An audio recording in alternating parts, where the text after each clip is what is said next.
जो काम रूस और जापान जैसे सुपर पावर देश भी नहीं कर पाए,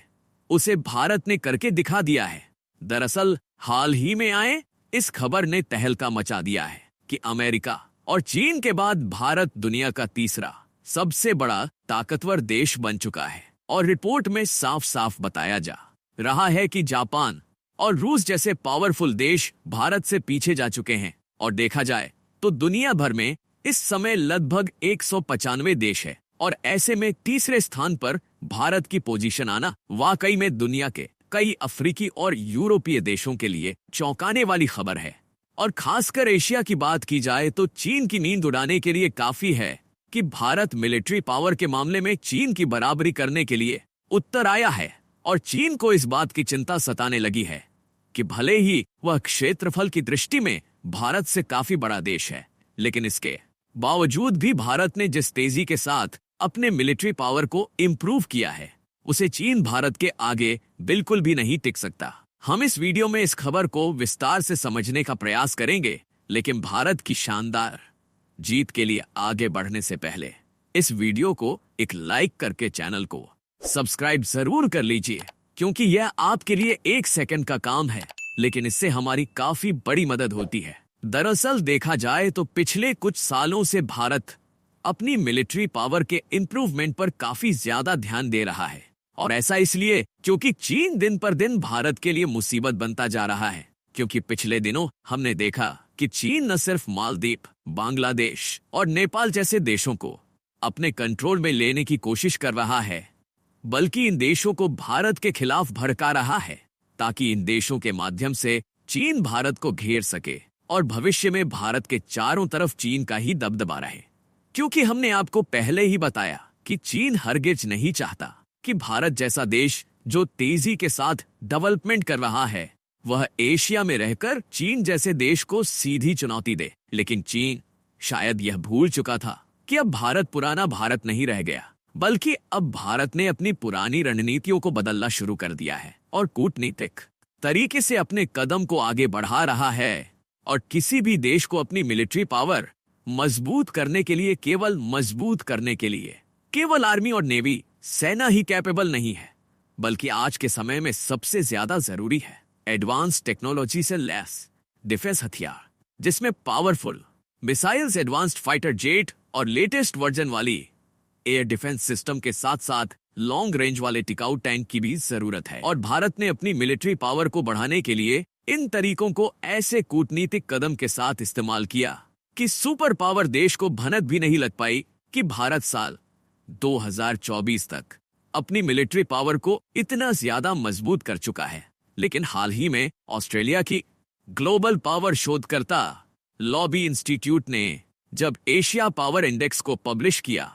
तो उसमें जो रिपोर्ट लिखी गई थी, उसे देखकर सभी की आंखें हैरानी से बड़ी हो गई। क्योंकि रिपोर्ट में साफ साफ देखने को मिला कि जो भारत मिलिट्री पावर के मामले में जापान और रूस से पीछे हुआ करता था, वहीं भारत इतिहास के सभी रिकॉर्ड को तोड़ते हुए और साथ ही रूस और जापान जैसे सुपर पावर देश को ओवरटेक करके तीसरी पोजीशन पर अपनी जगह बना लिया है।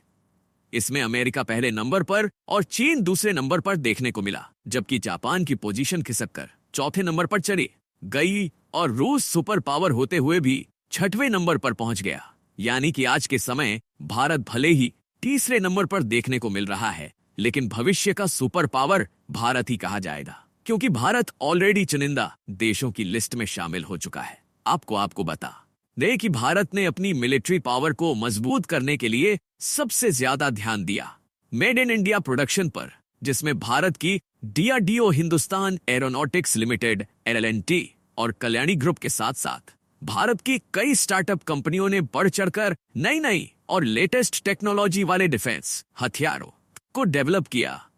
हालांकि यह भारत की कंपनियों के लिए अकेले करना संभव नहीं था, क्योंकि हम लोगों के पास सभी तरीके की लेटेस्ट टेक्नोलॉजी नहीं है। इसलिए यहाँ पर भारत ने एक बार फिर से कूटनीति का इस्तेमाल किया और रूस, जापान, जर्मनी के साथ साथ अमेरिकी और इजराइल की कंपनियों के साथ ज्वाइंट वेंचर में मिसाइल, टैंक्स और फाइटर जेट के प्रोडक्शन का काम शुरू किया, जिससे भारत के जो हथियार थे विदेशी टेक्नोलॉजी से लैस होने के कारण पहले से भी ज्यादा ताकतवर बन गए और साथ ही इनका प्रोडक्शन भारत में किया गया। इससे भारत की मेक इन इंडिया की ताकत को तो मजबूती मिली, साथ साथ इन सब की मैन्युफैक्चरिंग लागत काफी कम देखने को मिली, जिसके कारण यह भारत के लिए प्लस पॉइंट बन गया और भारत ने दूसरे देशों में अपने डिफेंस हथियारों के एक्सपोर्ट को भी बढ़ना शुरू कर दिया। की बात यह है कि भारत के डिफेंस हथियार बेहतरीन क्वालिटी के साथ साथ अमेरिका, जर्मनी और फ्रांस जैसे देशों की अपेक्षा कम प्राइस में मिल रहे थे। इसलिए यूरोप, अफ्रीकी देश, मिडिल ईस्ट और कुछ साउथ अमेरिका के कई देशों ने भारत से डिफेंस हथियारों को खरीदने के लिए अपने हाथ को आगे फैलाया। इसके बाद भारत का डिफेंस एक्सपोर्ट तेजी के साथ बढ़ने लगा और धीरे धीरे 85 देश भारत के साथ डिफेंस हथियार खरीदने के लिए जुड़ गए। जहां पिछले एक साल में भारत के द्वारा डिफेंस एक्सपोर्ट को देखा जाए तो उसकी वैल्यूएशन लगभग 21,000 करोड़ रुपए की है, जिसमें ओवरऑल रिपोर्ट में बताया गया कि 78% की ग्रोथ भारत ने एक साल में अचीव किया है। और में बात यहीं पर खड़ी होती है जो कि हमें समझने की जरूरत है। दरअसल जब भारत का एक्सपोर्ट तेजी से बढ़ने लगा तो डिफेंस हथियार महंगे होने के कारण भारत की कमाई काफी ज्यादा बढ़ गई, जिससे चीन, रूस और जापान जैसे देशों को लगने लगा कि भारत अपनी इकोनॉमी बढ़ाने के लालच में डिफेंस एक्सपोर्ट पर इतना ज्यादा ध्यान दे रहा है, तो जाहिर सी बात है कि भारत अपनी मिलिट्री पावर पर बिल्कुल भी ध्यान नहीं दे रहा है। हालांकि इन देशों का यह सोचना बिल्कुल ही गलत था, क्योंकि सामने से तो भारत ने अपने डिफेंस एक्सपोर्ट को बढ़ाने पर खूब ध्यान दिया, लेकिन पीठ पीछे भारत ने अपनी मिलिट्री पावर को मजबूत करने की कोई कसर नहीं छोड़ी है। और भारत खुद के देश में बनाई गई ब्रह्मोस मिसाइल,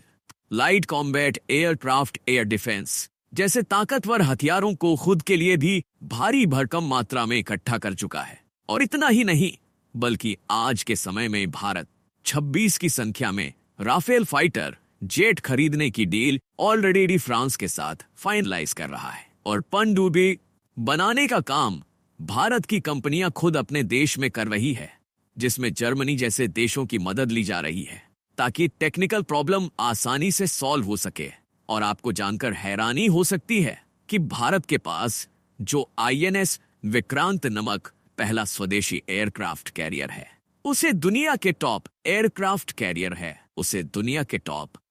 कैरियर में गिना जाता है। विक्रमादित्य नाम के 2 एयरक्राफ्ट कैरियर को बनाने का काम चल रहा है। यह है कि यह दोनों एयरक्राफ्ट कैरियर भी खुद भारत में ही बनाए जा रहे हैं। फिलहाल भारत ने मिलिट्री पावर के मामले में तो जापान और रूस को पीछे छोड़ दिया है और तीसरे नंबर पर आ चुका है, लेकिन अभी भी भारत को मिलिट्री पावर और मजबूत करके चीन को पछाड़ने की जरूरत है। और भारत को तीसरी सबसे बड़ी इकोनॉमी बनने के लिए जर्मनी और जापान को पीछे करना है, जिसके लिए भारत ऑलरेडी कम कर रहा है। बाकी भारत तीसरा सबसे बड़ा पावरफुल देश बन चुका है। इसके लिए वीडियो को एक लाइक और शेयर करके कमेंट बॉक्स में भारत को बधाई जरूर दें। और हमने न सिर्फ आपको यह बताया कि भारत तीसरा पावरफुल देश बन चुका है, बल्कि हमने यह भी समझने की कोशिश की कि आखिर यह सब भारत ने कैसे किया। तो ऐसे में आप हमारी मेहनत के लिए चैनल को सब्सक्राइब करके हमारा सपोर्ट कर सकते हैं। जय हिंद।